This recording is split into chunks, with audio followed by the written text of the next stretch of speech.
Kukulong si mami. Kukulong ako.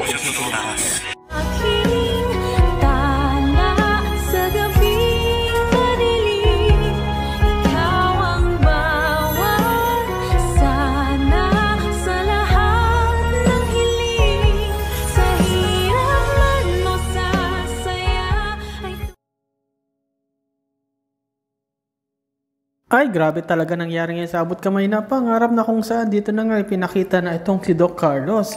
Yes guys, willing siyang tulungan itong ang si Moiran at nakipagkita nga siya actually dito kay Zoe na kung saan nga itong si Zoe is humingi ng tulong sa kanyang dad o sa kanyang tatay na itong ang si Carlos. And yes guys, lumapit nga itong si Zoe at umiiyak at sabi pa nga niya na, "Dad, tulungan mo ako kasi makukulong itong si Mami Moira at kapag nangyari yon ay siguradong madadamay ako at makukulong." Ngunit ipinangako mismo ni Carlos na hindi yun mangyari sapagkat gagawin niya lahat para tulungan ang kanyang mami na kung saan nga guys, alam niya naman na may lamot yung relasyon nila pero dahil nga o alang-alang kay Zoe is tutulungan niya ito.